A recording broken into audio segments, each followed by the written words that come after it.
We live in an age where the content we consume is ever expanding. Never before in history has so much recreational media been available at the fingertips of the consumer. It can be difficult to discern what's worth picking from the weeds at a glance. Historically, it has been the job of the critic to inform the public of the merits of a film, TV program, or a game. Whether you agree or disagree with the sentiment, you cannot deny the critic's place in shaping public opinion. However, in the last 20 years, with the spread of the World Wide Web, it has become easier and more accessible for the average consumer to voice their opinion as an online critic. The advent of online open access review sites like Rotten Tomatoes, IMDb, Metacritic, or Goodreads has allowed many poorly critiqued films a much deserved second wind. With this increase in accessibility comes a myriad of potential benefits and potential issues, one of which lies at the core of this video: review bombing. If you're not already familiar with the concept of review bombing, I hope that by the end of this short video essay, you'll be able to form your own opinions on the practice. But first, what is review bombing? In the most basic terms, review bombing refers to the practice of coordinated mass reviewing of a piece of media. The common theme generally being that these reviews center around divisive content, personal biases against production teams or developers, or oftentimes they're used in an attempt to negatively impact the release of progressive content. It's difficult to trace back the first use of the phrase. However, first example of the popularization of the phrase can be traced back to the year 2008. Electronic Arts had just released the highly anticipated Spore, a Sims spin-off game. For those that can remember that far, the game's launch was rocky to say the least. Shady business practices from the publisher surrounding limited installs in an attempt to curb piracy led to mass backlash from the community. People flocked to Amazon.com in droves to write negative reviews at the point of publication. Online publishers Ars Technica wrote that the online website had accrued, that's a word, 222 customer reviews, 194 of which were negative. This led to the publication to deem this mass backlash as a bombing of reviews.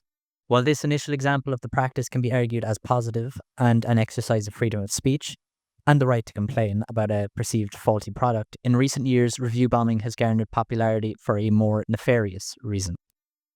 The most notorious example of review bombing to surface in the last 5 years surrounds The Last of Us Part 2, a game released by studio Naughty Dog. Just to give context, Part 2 was a sequel to one of the most highly regarded games of all time, that being The Last of Us, which was released in 2013. So the original is regarded by many as being the greatest narrative game of all time. So to say that expectations were high leading up to release is an understatement. When the game eventually released on July 19th, 2020, 7 years after the release of the first game, it was met with backlash online. This was due to creative decisions made in the story and also the inclusion of a trans character, which led many conservative players to feel both misled and outraged. While there is much to be said for the quality of the game itself, the discourse presented in these online reviews was not constructive nor justified. Thousands of negative reviews flooded sites online, some of which even featuring threats on the lives of voice actors and Naughty Dog employees. This pop culture event functioned as a catalyst of sorts, propelling the term review bombing into the mainstream zeitgeist. Here is the Google Trends graph showing the popularity of the phrase over the last 10 years. It's really interesting. Google Trends just as a resource is very interesting if you've never used it before. Yeah. Very professional. The events of The Last of Us Part 2's release set a worrying precedent for the years to follow. Following the media attention gained in that case, many people on both extremes of the political spectrum began to use the review platform as an outlet for online activism. While on the outside, this sounds like a positive development, there are several examples of how the practice was used for anything but. In 2016, the Ghostbusters franchise made its long-awaited return with the announcement of a new film following an all-female cast. Before the film even made it to theaters, however, it had received over 10,000 reviews online, the vast majority of these being predominantly negative and predominantly male. Chauvinistic and sexist rhetoric began to flood the web. Hundreds of reviews written by self-described anti-feminists plunged review scores ahead of release. While once again the quality of the media itself is up to scrutiny, an attack of this nature only succeeded in hurting the project, dissuading many from giving the film a chance to begin with. An interesting case was seen in 2023 with the announcement of the release of Hogwarts Legacy. The adventure game set in J.K. Rowling's Harry Potter universe had a release flooded with controversy. The controversial author's stance on the rights of trans people has caused a tsunami of backlash, both with those condemning and championing her. Upon release, it wasn't only those complicit with the game's production or the game itself that fell under scrutiny, it was content creators streaming the game as well. While I like to make it abundantly clear that I am in full support of the rights of every trans person and every other member of the LGBTQ plus community, I do not believe sending death threats to streamers is the correct way to defend these rights.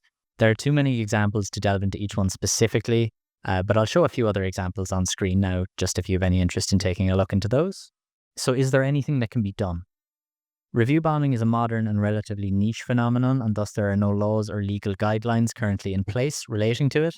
Writing negative reviews falls under the freedom of expression and opinion and does not constitute a defamation necessarily.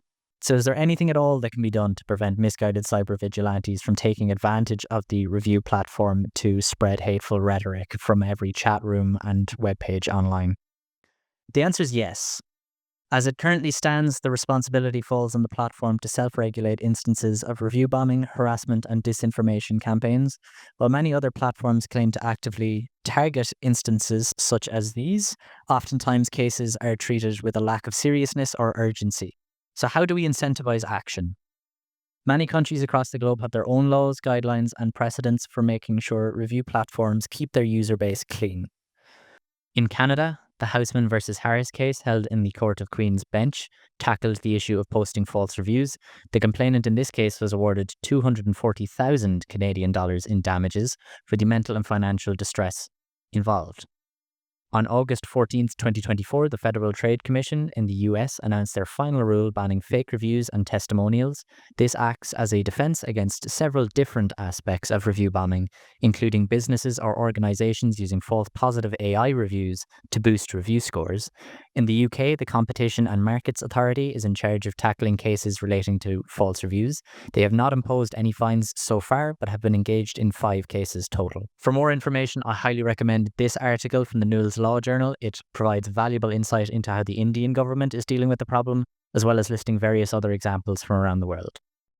Review bombing is a modern phenomenon that reflects both the power and the pitfalls of the online reviewing platform. On one hand, it demonstrates the ability of individuals to voice their opinions and hold creators accountable. On the other, it highlights how collective outrage, often fueled by biases or agenda, can distort public perception and undermine honest critique. As consumers, it's important to approach reviews with critical eyes, questioning whether they reflect genuine experiences or coordinated backlash. For platforms, the responsibility lies in striking a balance between allowing free expression and curbing misuse that breeds misinformation and harassment. Ultimately, the rise of review bombing challenges us to rethink how we evaluate media in an increasingly connected world. It's a call to action, not just for review sites, but for all of us, to foster a culture of fairness, respect, and thoughtful engagement in the digital age. That might be garbage.